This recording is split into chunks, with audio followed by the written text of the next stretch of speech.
जिनवाणी जग मैया जन्म दुख मेट दो।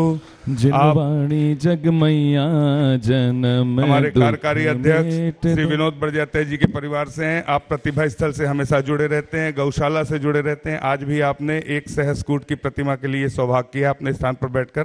मैली चादर ओढ़ के कैसे द्वार तुम्हारे आओ, हे परमात्मा हे मेरे गुरुवर, मन ही मन शर्माओ।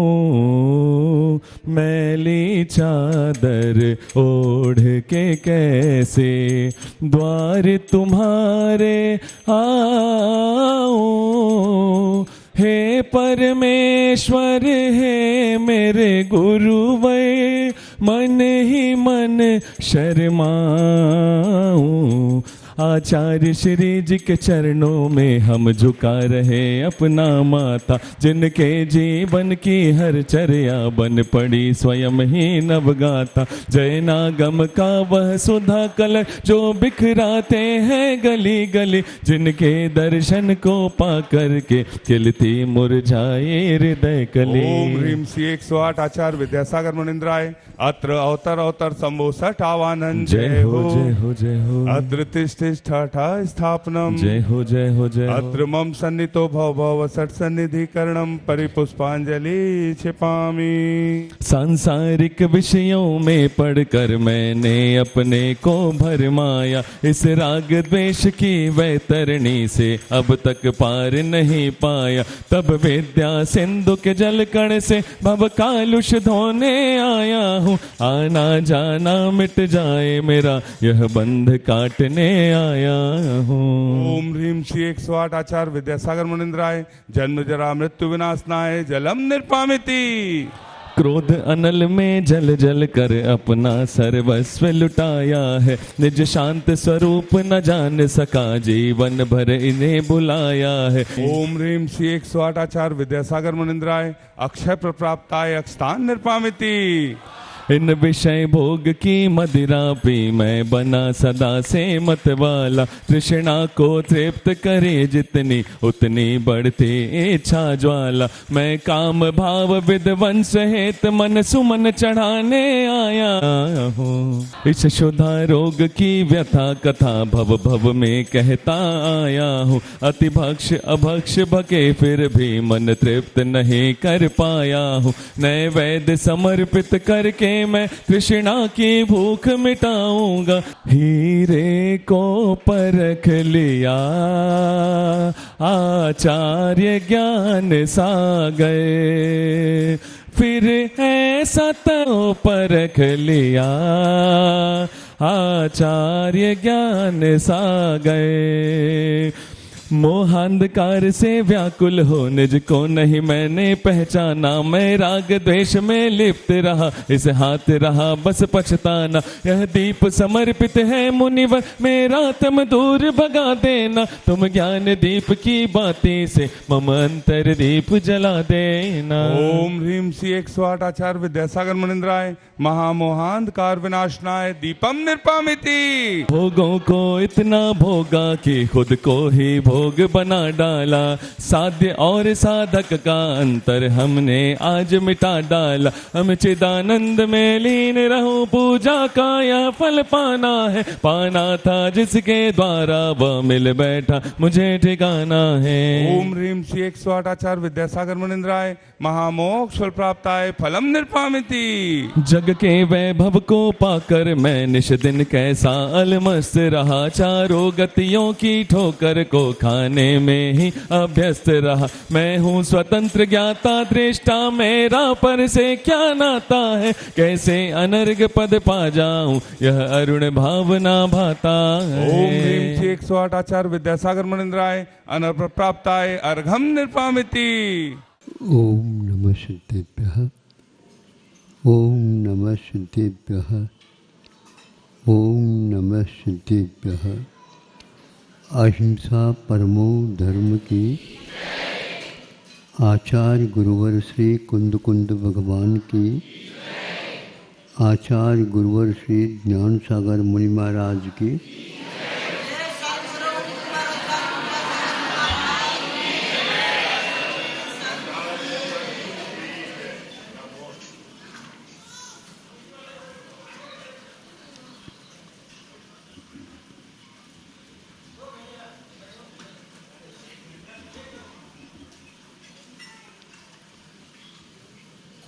बाहर तो हवा, पानी आदि आदि के माध्यम से जीव का, छोटे बच्चों का पालन पोषण होता है।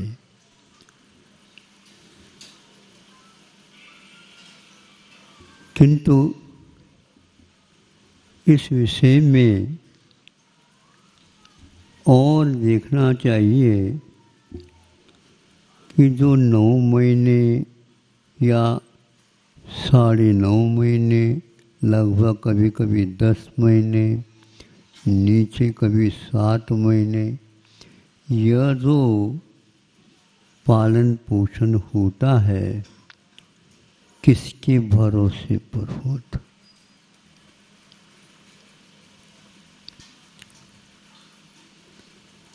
यह मनुष्य के लिए ही लागू नहीं होता, तिरिंचों में भी यह लागू होता।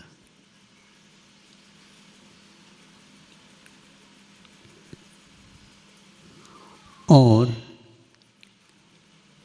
आज की चिकित्सा पद्धति में सर्वप्रथम इस सिद्धांत को पहले लाना चाहिए।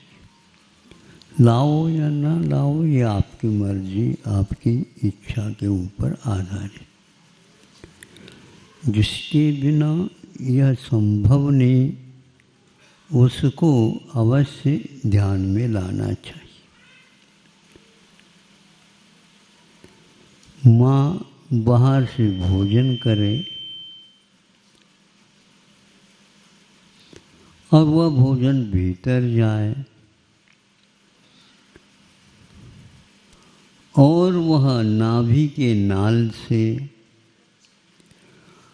जैसे ग्लूकोज चढ़ाते हैं वैसे ड्रिप, तो भीतर भी यह व्यवस्था है।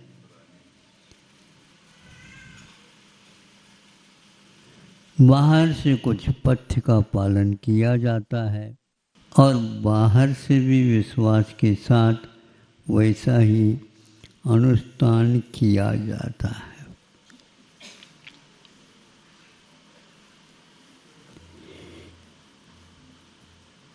समय पर जो खाया हुआ आहार है, भोजन लिया हुआ है, वह पचना प्रारंभ होता है और उसका रसभाग भी उस बच्चे के मुख में पहुंचता चला जाता है और उसका विकास वहाँ पर होना, अंग उपांग अवयव सहित, रंग रोगन आदि सहित, ये सब समय समय पर होता जाता है। इसमें किसी का हाथ लगता नहीं है। इसके बारे में कब सोचा आप लोगों ने, बताओ? हमने इसको जना है, हमने इसको पाला है, हमने इसको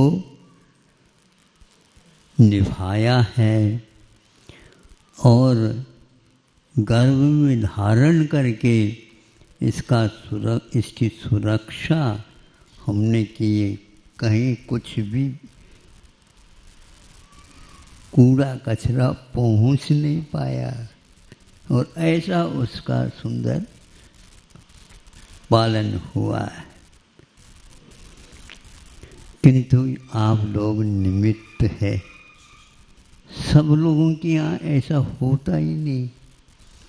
किसी किसी लोगों में तो बहुत ही बुरी स्थिति होती है, कभी वह रुकता नहीं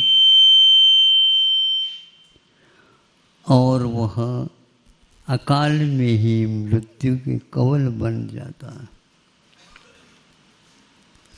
अब चिंता होती है माता पिता को, ये क्यों नहीं रुका, ये क्यों नहीं रुका।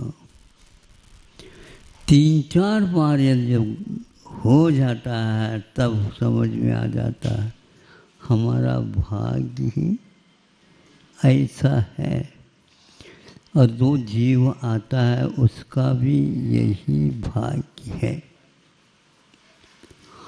अल्प आयु न माँ न पिताजी डाल सकती है, कर सकती है, न ही और कोई भी धाय वगैरह उसको कर सकती है। आयु का डालना और उसका चलना और उसके माध्यम से उसका विकास होना।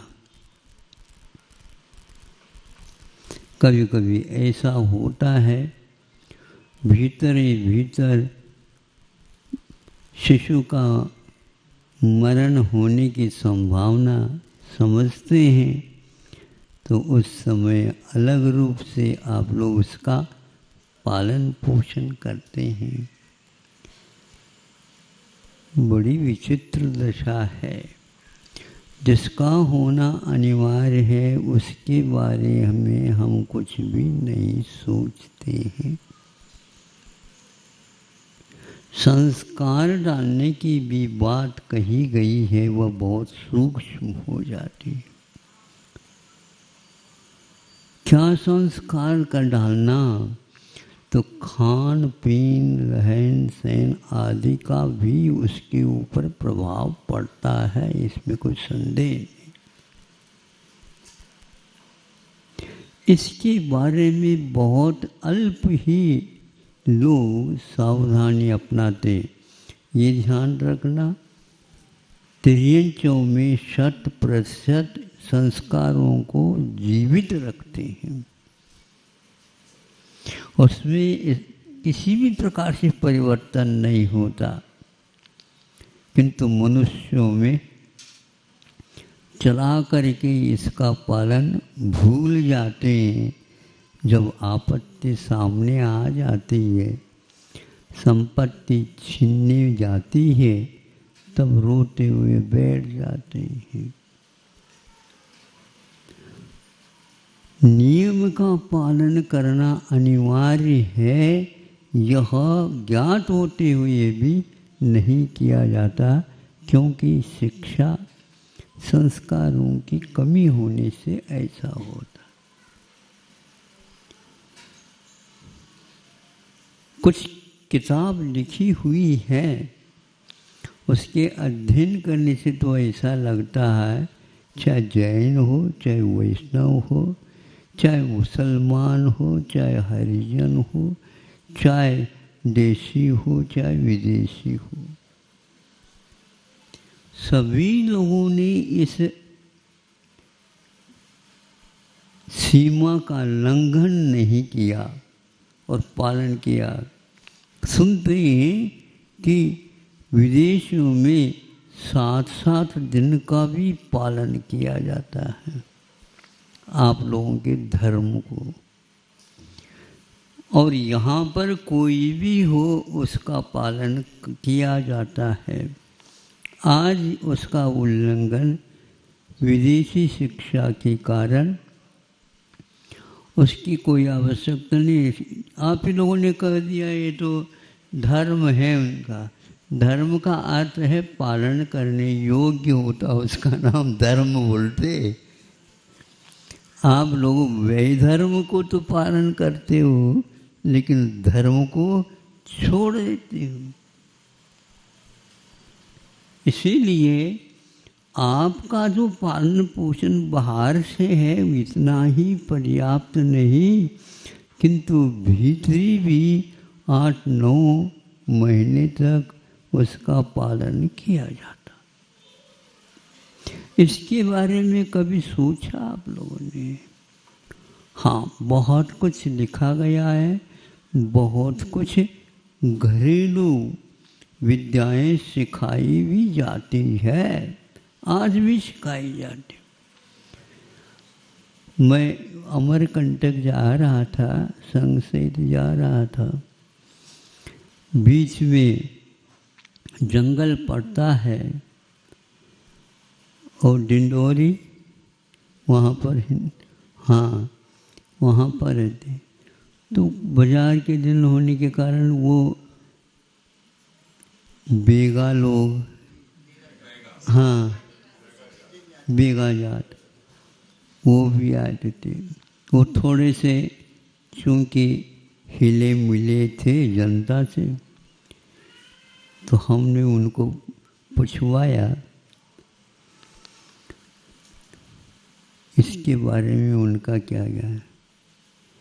उनका कहना था कि कुछ ऐसी चीज़ें उनका सेवन करते हैं, उनके बाल कभी भी सफ़ेद नहीं होते। सुन रहे हो? आप सफ़ेद होने के उपरांत काला बनाना चाहते हो, लेकिन उनका वह सिद्धांत था, उसका सेवन कराया गया उम्र के हिसाब से, तो वह कभी नहीं। इसी के साथ साथ देखा इन लोगों के सारे 32 कायम है। कहा अपने यहाँ 32 कभी गिरती नहीं, ज्यों का त्यों रहती। ये क्यों? तो उसका पालन करने का परिणाम है। एक बहुत और अद्भुत बात कह दूँ, कोई भी आज तक वो चिकित्सा के लिए डॉक्टर वैद्य इत्यादि के नहीं, वो स्वयं वैदिकी काम करते रहते। कुछ ऐसे जड़ी बूटी इत्यादि का सेवन करते हैं, उनके पास मलेरिया आता ही नहीं, बुखार आता ही नहीं। और एक चीज़ बता देता हूँ, और कर्म सिद्धांत क्या है और अपना जीवन क्या है, अपना भीतरी जीवन क्या है, कब तक पराश्रित कब तक श्वासित, इसका भी अध्ययन आप लोगों को करना चाहिए। क्योंकि आज शिविर की बात कही गई थी, इसीलिए इस शिविर के साथ हमने ये जोड़ दे दिया। आप लोग अध्ययन करिए और विदेशी बात को किसी भी प्रकार से मानने के लिए तैयार ना हुई। एक जंगल में हमेशा वो रहते हैं, शेर है, चीता है और सूअर है, जंगली हिंस्र पशु है, पक्षी हैं, वो उनके पास आकर के कभी हरकत नहीं करते। क्या ऐसे हैं? तो उनका ऐसा ही आहार पान रहता है, उसके कारण वो पशु पक्षी उनके से दूर ही रहते हैं। और जीवन के जीने के जो सूत्र हैं, उन सूत्रों को वो कायम बनाए रखते हैं।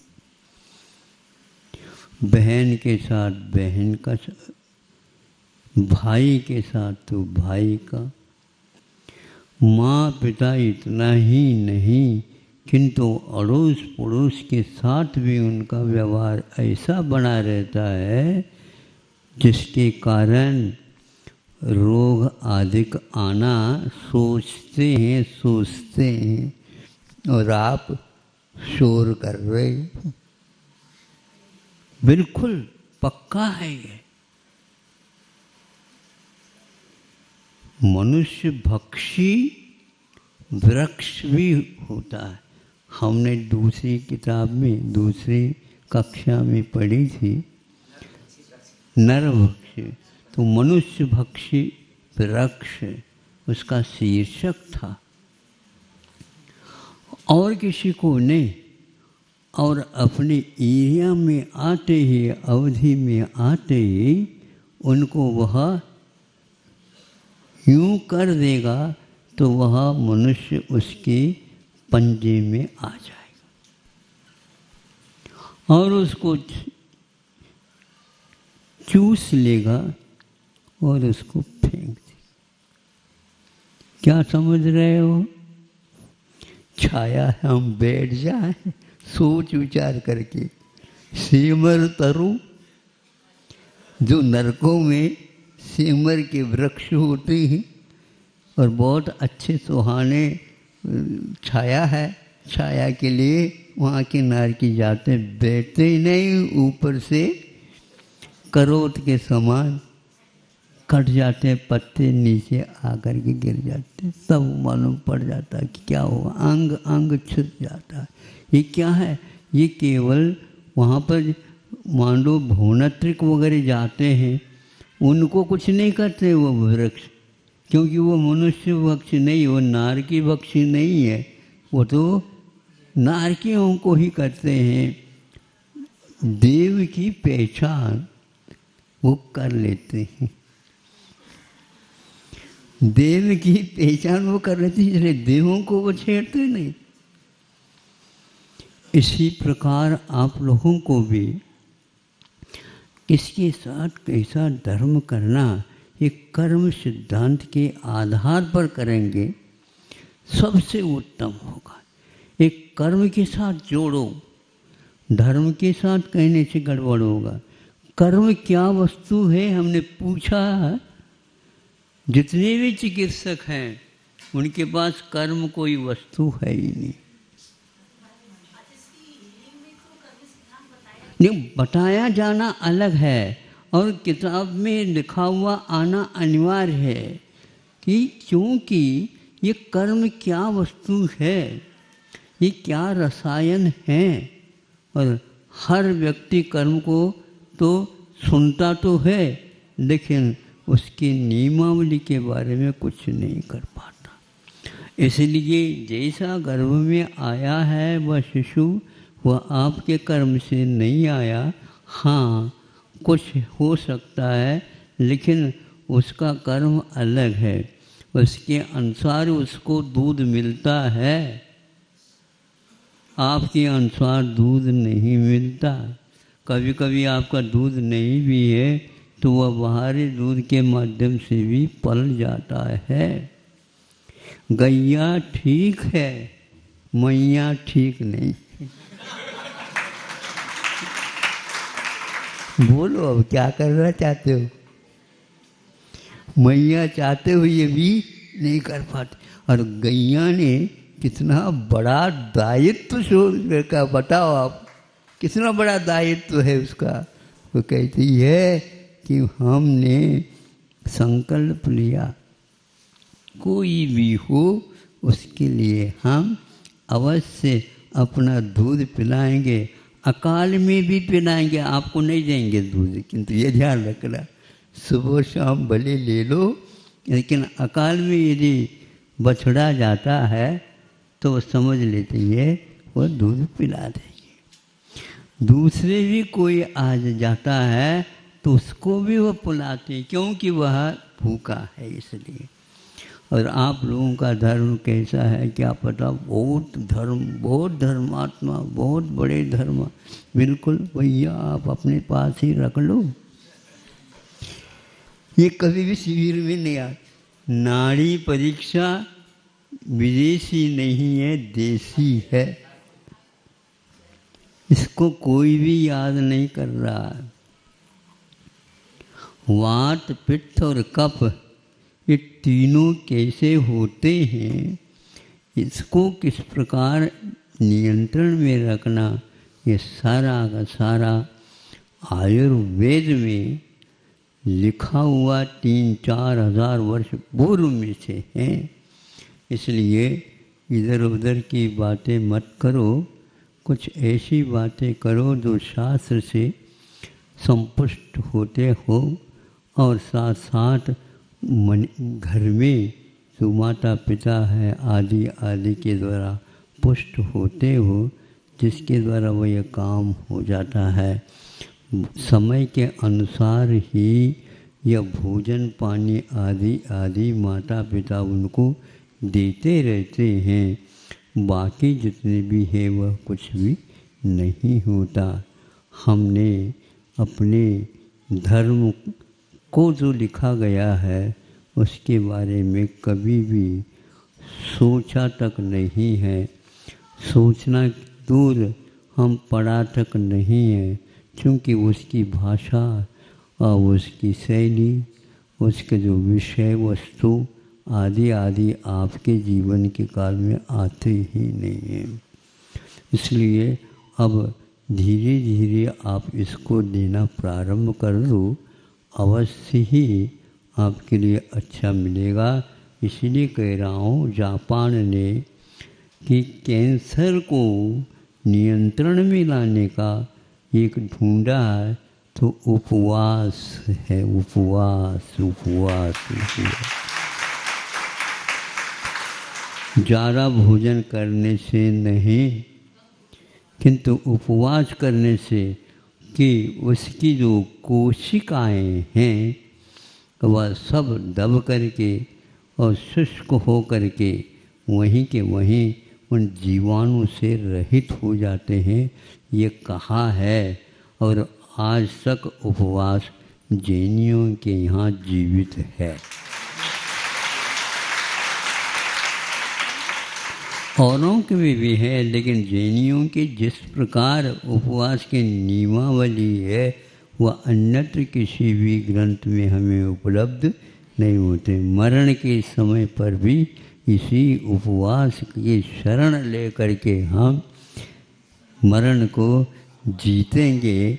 अब आप लोगों को भी जीतना है, बहुत जीत लिया दूसरों को, अब अपने मरण को जीतो और अगला जीवन बना लो अहिंसा परमो धर्म की।